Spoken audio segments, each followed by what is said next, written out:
Voices of the West with Dusty Saddle. Today we have the honor of talking to author Terry D. Heflin. She is an author of a whole range of historical fiction coming in here. I kind of want to put it more towards Southerns than towards Westerns, because it really is more Civil War based at this. Well, it's Reconstruction, so it's kind of kicking in all of that. But Terry, welcome and thank you for joining us. Oh, thank you so much for having me, really. Thank you. Thank you, thank you, thank you. Well, tell the audience a little bit more about yourself. Well, I'm not really a Southerner. I was born in New Jersey. Quite a bit I'm distance in there. Yeah, quite a bit different, but I come from Southern parentage, Texas and Missouri and Maryland. And so I've got my roots here. I grew up in the South, in Florida and in here, but I'm a typical baby boomer. Parents met after World War II in New York City, and went to the suburbs, and then finally had it with the winters, and went to Florida. So back and forth between Florida and here out in Texas, and because my father's family was here, and then sometimes to Missouri, and back and forth. And let's see, what kind of things do you want to know? I mean, my educational level, my background, what? Well, basically, we want to learn a little bit about when did you start writing and when it got you interested towards historical fiction? Well, I have a degree. My bachelor's degree is in broadcast journalism. And so I worked in that field for a while, and then realized that that's not really what I wanted to do. I wanted to teach. So I went back and got my upper degrees from Nova Southeastern University and Stetson University, and have been teaching college level English for 40 years. This year, it's 40 years. Semi-retired, and I've always wanted to write. My father was a writer. He was a journalist. My mother was an opera singer in New York. She sang at the Met. But my father always instilled in me writing, and so I started writing little stories, as a child. Okay. And even though I majored in broadcast journalism communications, my minor was in history, and I've always loved history. And my mother's family has been the inspiration for all of my Civil War and Reconstruction works. My family, both on my father's side and on my mother's side, the family was literally split. They served on, in the North and in the South during the Civil War. And my mother told me some stories of family members, and one of them was supposedly, we have no documentation because he disappeared.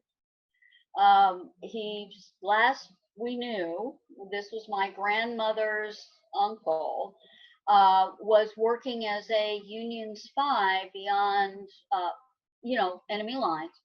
And the Confederates got word and knew where the family was. At this time, they were in Maryland, and he disappeared. Last they heard is he went on a wagon train across country, headed to California, because he didn't want to involve my mother's family. It was dangerous at that time.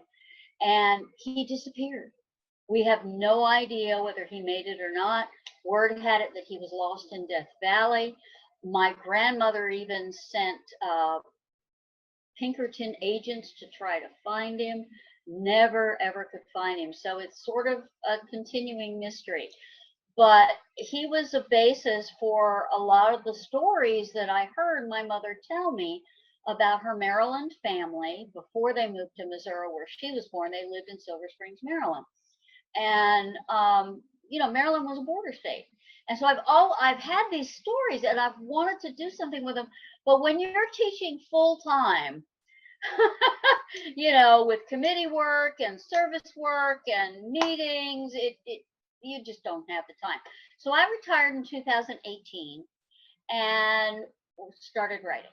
And that's when it just sort of took off. And I've been writing ever since. So, excellent. That's it.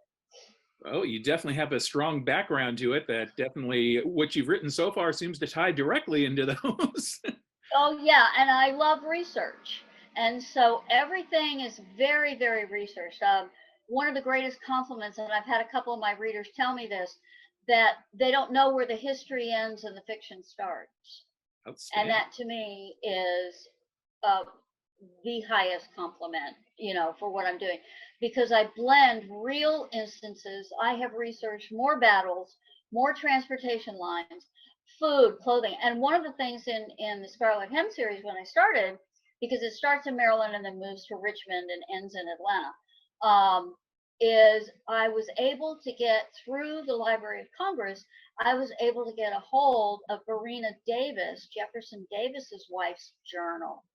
Ooh. And so I was able to go through that and pull, just everyday living as styles, what was going on. And there are other wonderful historical diaries that women kept during the Civil War that I've been able to go through.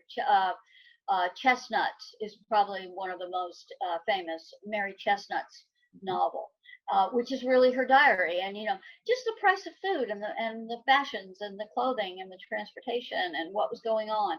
I was able to pull all those things in, and so trying to be as authentic as possible, and then work my fictional characters into that.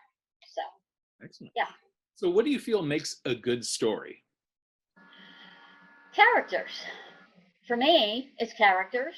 Mm-hmm. You have to connect some way with the characters. They have to entice your curiosity. If you don't care anything about characters, you're not really going to care what happens to them in the story. You're not really going to get involved in the story.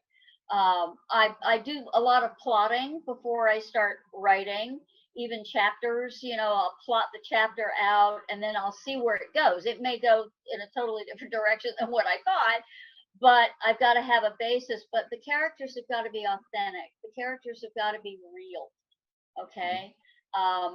The language has to be real. The dialect. So a lot of times in my book, you'll read the Southern words. If somebody is from Georgia, how would they say it? So it's written in that dialect, so the reader hears that. So as authentic as possible with the characters, and it has to be believable. I don't care if you're writing fantasy or mythology or whatever. You have to connect with those characters. To me, it's like in a film. You can have the greatest actors in the world, but if you don't have a really good writing, it's not going to go anywhere. So the characters have to be authentic. To my point, that's the most important with me. So the characters tell the story. Absolutely. So do you start with the idea of a character, or do you start with a plot in mind for how you're going to put it together? Kind of both. Who's gonna take the lead, in it. And actually, in the next book, I'm starting a plot. I'm not going to tell you anything about it. No spoilers. But one of the characters that I've developed that began in Golden Circle and then was in Amethyst and then has been in this one, Desperate Odds, that has just gone to the publisher, is John Ashburn. And so he's going to take a larger role in this. My two main characters are going to not disappear, but they're going to step back a little bit and let John take the lead. That's sort of where I'm going. I don't really know whether I'll get there, but that's sort of where I'm going. Very good. So when you are researching these, how do you know when you've done enough research and you can start writing things, or how does that all balance work? Because that ties a lot of people in knots. Oh, I can go down a rabbit hole. Okay. Exactly. I really can. I can go right down the rabbit hole and keep digging. Usually what will happen is in my research, I will come across an experience or an event. And that will tell me, okay, now go ahead and start writing and incorporate this event and then let it go from there and what happens. So that otherwise, it's true. I mean, you can tie yourself in knots and never get out of the research hole. But there has to be a point where you say, okay, now let the story start working. If this situation fits, then you can go ahead and expand the research. I do an awful lot of research before I start writing to make sure I'm on the right track. So I know when to stop, know when to start. Okay. But there's a lot of times when I'll bookmark things or I make printed copies. I'm sort of old world. I still make copies of notes, and I do, and I write all over them too. And so that I can go back. But I don't want to really be writing and writing and writing. And I tell my students on academic research the same thing. Do your research first and then start writing, because there's nothing worse than you're writing and you're writing and you're on a roll, and all of a sudden you've got to stop and go do more research. It's better to have more research than you'll ever use than to come up short, and now you've got to go back and support your opinions. So everything that I do with my stories is sort of the same way, but I'll get to a point where I go, okay, all right, this is a good place to start, and then let's see where it goes. Because it'll take me a few weeks to start researching this next book. I can't just start and turn around and hope the research shows up. I get into it and see if it's going to be plausible. Is this a plausible story? Is the research going to hold, or is it going to fall apart? Because as I said, I take real people, real characters, and blend them in with my fictional characters.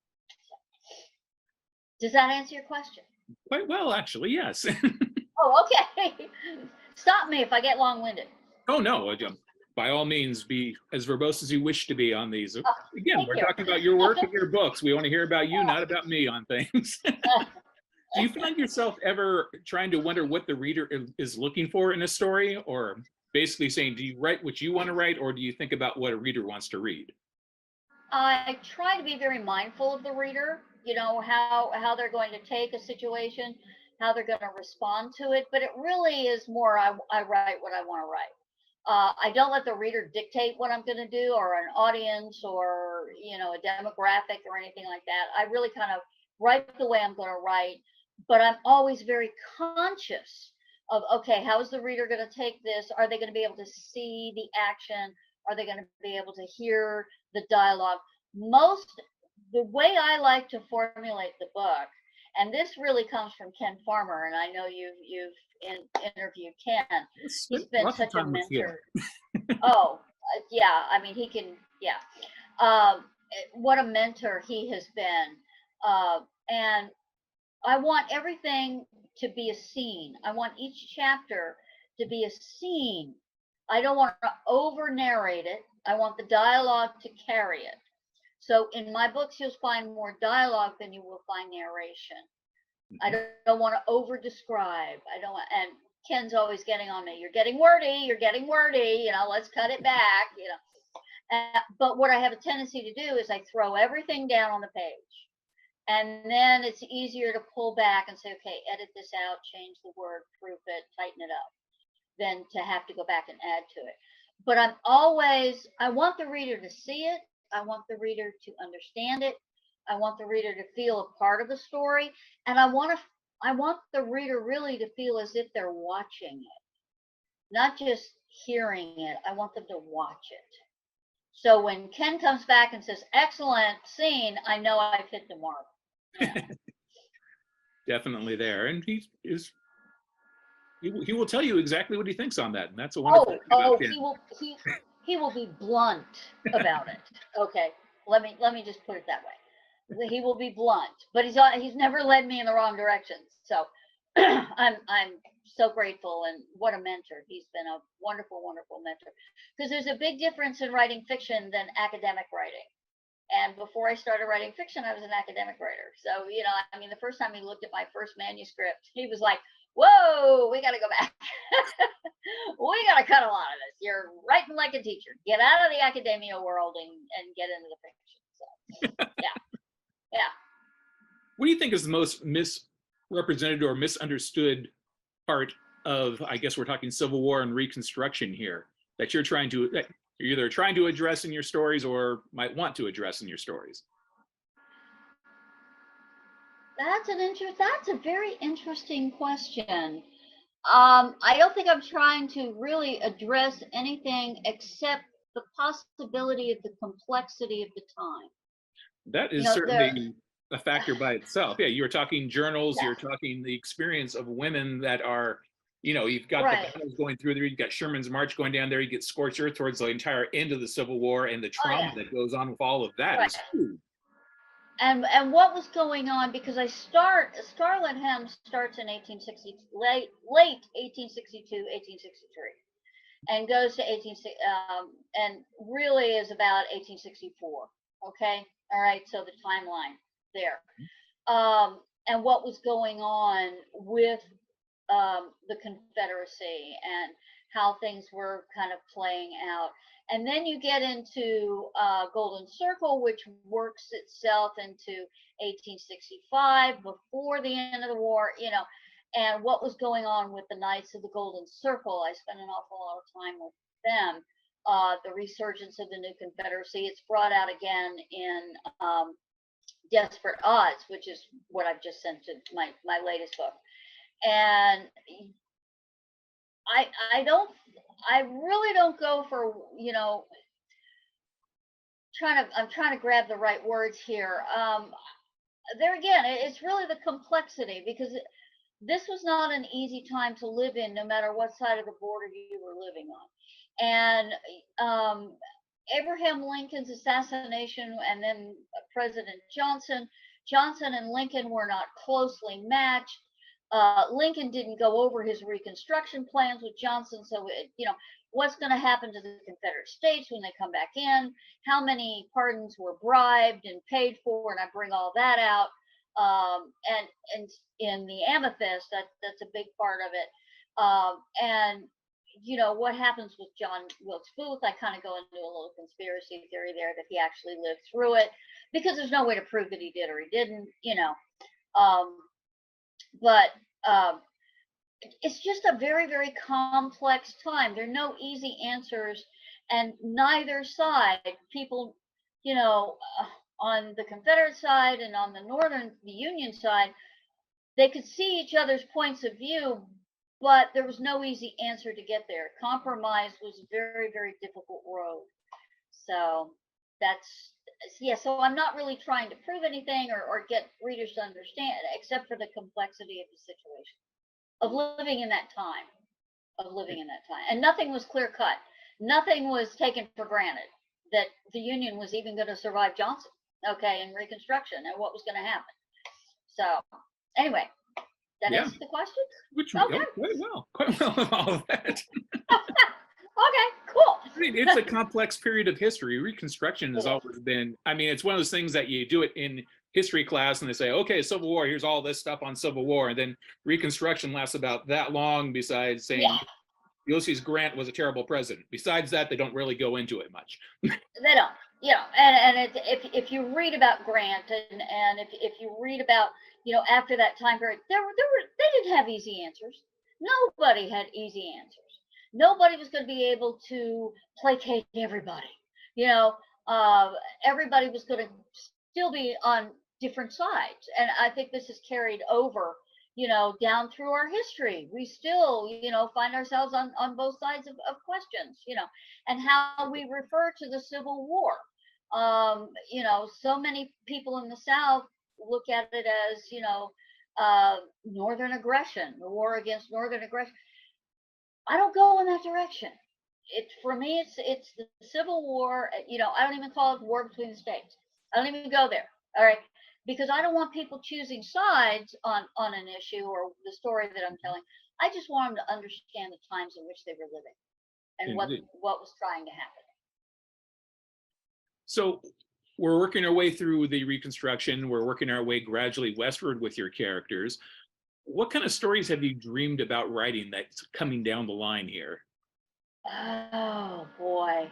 Oh, that's a hard question, because I've got a couple of things going on in my mind. Oh gosh.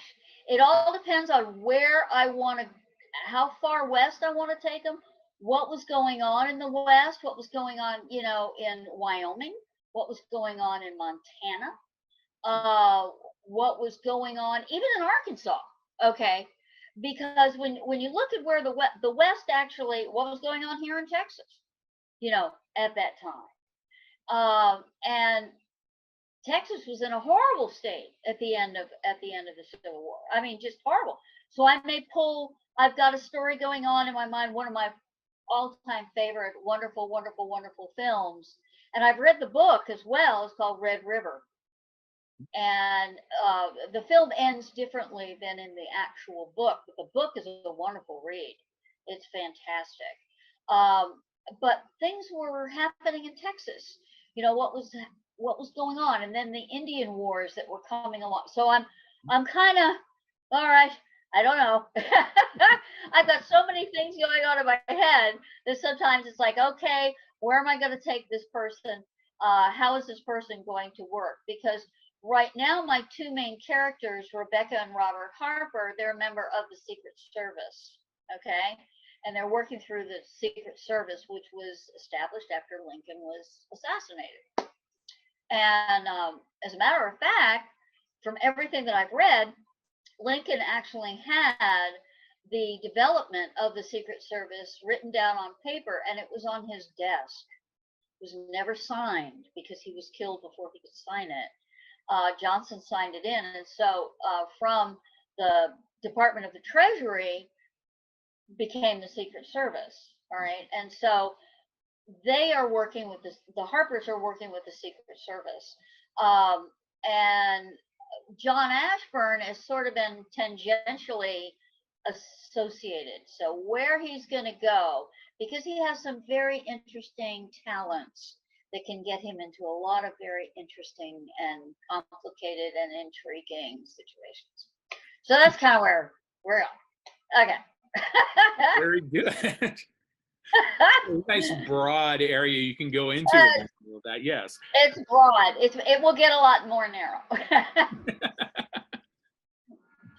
So what are you currently working on? Well, since I've just, and I mean literally just finished this weekend, proofing and editing and getting all the material to Lauren. So right now I'm just looking at launching Desperate Odds. And my next book is that's the one that I've got this little plot going on in my head. And as I said, I'm not giving any spoilers because I don't know where I'm going. Because I don't know where I'm going. I've got a direction in mind with John Ashburn, and he's going to take, he's a fascinating character, and he's got some interesting background. He's a gambler, and so he can get into very interesting situations. I keep using that word, but very devious situations, and there's a lot that we don't know about him yet that I'm going to be bringing out in the next book. So that's kind of where we're going to find out. So where can readers find out more about you? Well, I do have an author website on Facebook, and it is in it's posted in the acknowledgments page on the book, but it's Terry D. Heflin author, and it's on Facebook. So that's there, and I do postings and things like that. I've got to admit, I'm not the best marketer in the world. I'm a writer. I'm not a marketer, which is why I just love Nick Whale and all the people. We're supposed to do, yeah. Yeah, you know, and it's the hardest part for me. It really is. Because I'm just not. I don't think in that way. But thank goodness for DSP, because they're going to do so much more for me than I could ever have imagined in expanding my authorship. But I know that they have some information on me on their site, on their homepage, and this is going to help immensely. This is wonderful. Just being able to talk with you it's fantastic. Well, we appreciate you taking your time today and being able to introduce us into your entire world that you're developing here, and looking forward to seeing what's coming in the future with that very much. Well, I know Nick is going to be talking to me on Thursday about launching my new book, which is called Desperate Odds. And I don't have a date yet, but hopefully I'll find out on Thursday. And then I'm going to look at the proof that Lauren's going to send me, and all the balls are rolling. So it's exciting. It's wonderfully exciting, and being able to expand my readership is fantastic. So I thank you so much for taking your time to spend with me today. Oh, distinctly my pleasure on all of that. And welcome aboard. And yeah, hopefully lots and lots of good things to come for many years to go. Thank you so much.